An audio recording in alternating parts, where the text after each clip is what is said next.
Hello మామా and friends, Araku 2.0 గురించి wait చేస్తున్నారుగా. Wait చేస్తున్నందుకు థ్యాంక్స్. మా ఎదవ ట్రిప్ లో అరిచి అరిచి గొంతు పోవడంతో మళ్ళీ డబ్బింగ్ పోస్ట్ నాకే వచ్చింది.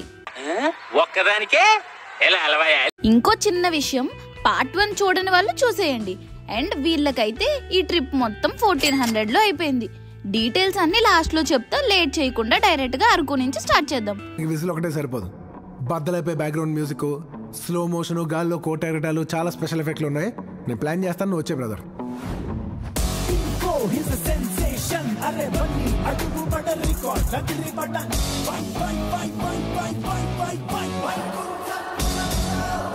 రోజంతా ఫుల్ గా తిరిగి చిల్లయ్యారు కాబట్టి ఆ వ్యూస్ తో మనసు నిండినా కడుపు మాత్రం నిండదుగా. సో కుకింగ్ స్టార్ట్ చేశారు. వీళ్ళైతే వచ్చేసరికి చీకటి పడిందిగా. సో ఇంకా పనులు స్ప్లిట్ చేసుకోవడం స్టార్ట్ చేశారు. కొంతమంది ఫైర్ క్యాంప్ సెట్ చేస్తే ఇంకొంతమంది కుకింగ్ ఐటమ్స్ తీసుకురావడానికి వెళ్లారు. అండ్ మిగతా వాళ్ళు కటింగ్స్ చేయడం స్టార్ట్ చేశారు. మా జిమ్సన్ ఈ గ్యాప్ లో కండలు ఉపయోగించి మరీ చికెన్ మ్యాగ్నేట్ చేస్తున్నాడు. అమ్మాయిలు, మా వాడి నంబర్ ఎవరికైనా కావాలంటే కింద కామెంట్స్ లో మెన్షన్ చేయండి. అరకులో కూడా ఆకులు తిని మా ఎదవలాంటి వాళ్ళ కోసం ఫస్ట్ అయితే వెజ్ పలావ్ చేసుకున్నారు. సరదాగా ఫ్రెండ్స్ అంతా కలిసి వండుకుంటే రెస్టారెంట్స్ కూడా ఈ టేస్ట్ ముందు వేస్ట్ మామా. మంచిగా పులావ్ అది దమ్ పెట్టించుకుని పక్కన పెట్టేశారు. తరువాత మ్యాగ్నేట్ చేసిన చికెన్ కుక్ చేయడం స్టార్ట్ చేశారు. 20 minutes లోనే చికెన్ కూడా రెడీ అయిపోయింది. రోజంతా ఫుల్ గా తిరిగి అలసిపోయారు కదా. సో అలా బయట ఆ కూల్ వెదర్ లో రిలాక్స్ అయ్యి సరదాగా సాంగ్స్ వింటూ కబుర్లు చెప్పుకుంటే చాలు, ఈ లైఫ్ లో ఇంతవరకు ఉన్న స్ట్రెస్ అండ్ టెన్షన్ అన్ని కూడా చిటికలో మాయమైపోతాయి.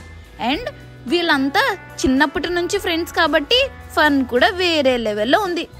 ఇంకా వేడివేడిగా పులావ్ అండ్ చికెన్ కర్రీ వడ్డించుకుని తినేశారు. మా ఎదవ మంచి నిద్రలో ఉంటే పక్కనే ఉన్న ఎదవ లేపి వ్యూ చూద్దాం రారా అన్నాడంట.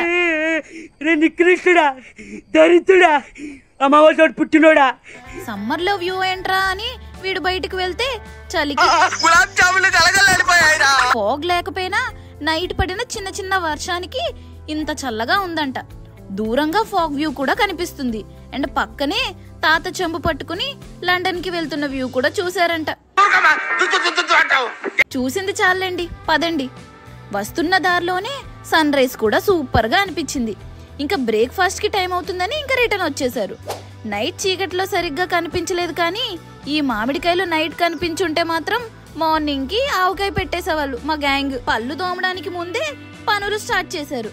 మా వాళ్ళు షుగర్ పేషెంట్లు కదా, ప్రపంచం మొత్తం మీద షుగర్ పేషెంట్స్ మన దేశంలోనే ఎక్కువ శాతం ఉన్నారు. త్వరగా సరుకు పడితే గానీ పనులు చేయలేరు.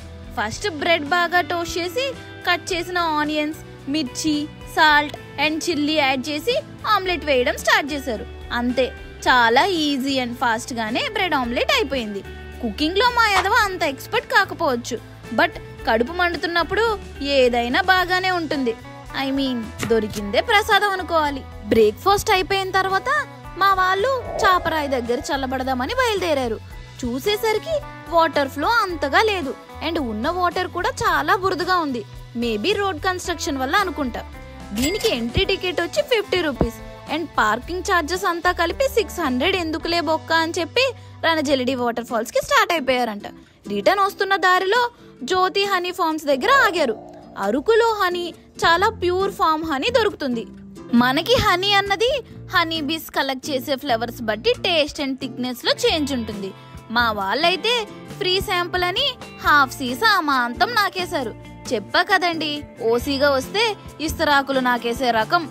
మా ఎదవైతే ఒక కాఫీ పౌడర్ డబ్బా అండ్ ½ kg హనీ బాటిల్ తీసుకున్నాడంట.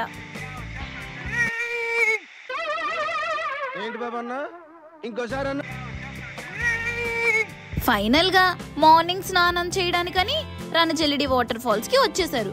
ఈ రోజైనా స్నానం చేయాలని గట్టి పట్టుదలతో ట్రెక్కింగ్ స్టార్ట్ చేశారు. ఆల్రెడీ నిన్న వెళ్లిన దారిలోనే మధ్యలో లెఫ్ట్ తీసుకుంటే వచ్చేస్తుంది వాటర్ ఫాల్స్. కింద మనకి చూడ్డానికి బాగున్నా పైన వాటర్ ఫాల్స్ బుర్రపాడున్నాయి. ఇదే అనుకుంటే దీని పైన వాటర్ ఫాల్స్ ఇంకా సూపర్ ఉంది. ఒకసారి మీరే చూడండి ఈ విజువల్స్ ఎంత క్రేజీ ఉన్నాయో. మా ఎదవలకైతే ఈ వాటర్ ఫాల్సే అనంతగిరి వాటర్ ఫాల్స్ కన్నా బాగా నచ్చాయంట. సరదాగా చిల్లయ్యేలోపు విలేజ్ లో ఉన్న చీమ చింతకాయలు వచ్చాయి. మా వాళ్ళే దూల బెండకాయలంటే వీళ్ళు ఇంకా దూల దొండకాయల్లా ఉన్నారు. అంటే మనకు అర్థమైందిరా, చిట్టలు గట్టి ఏమి లేదు. ఇప్పుడు ఎంత పైనుంచి దూకుతున్నారో, గ్యాప్ ఇవ్వకుండా ఒకరి తర్వాత ఒకరు దూకుతూనే ఉన్నారు. వాళ్ళ ఇన్స్పిరేషన్ తో మా అడవి మనుషులు కూడా దూకడం స్టార్ట్ చేశారు. వీడైతే మరీ దూల దోసకాయలా ఉన్నాడు. ఎంత పైనుంచి దూకుతున్నాడో చూడండి. ఇంకా ఫైనల్ గా తట్టా బుట్టా సర్దుకుని రిటర్న్ జర్నీ స్టార్ట్ చేశారు. ఈ 2 days ట్రిప్ హ్యాంగ్ ఓవర్ కి దారిలో అరకు కాఫీ పడితే గాని బుర్ర సెట్ అవ్వలేదంట మా ఎదవలకి. వెళ్తూ వెళ్తూ ఉట్టి చేతులతో ఏం పోతామని అరగంట సేపు బేరమాడి మరి ఈ పనసకాయలు 200కి తీసుకున్నారంట. అప్పటికి ఆఫ్టర్నూన్ అయిపోయేసరికి మా ఆకలి రాజ్యం బిర్యానీకే కేకలు వేశారు. బిర్యానీ అంటే ఎవరికి ఇష్టం ఉండదు చెప్పండి. అందులోనూ రాజుల కోడి పులావ్ అంటే సెపరేట్ ఫ్యాన్ బేస్ ఉంటుంది. దారిలో ఉన్న రాజుల భోజనం హోటల్కి వచ్చేసారు.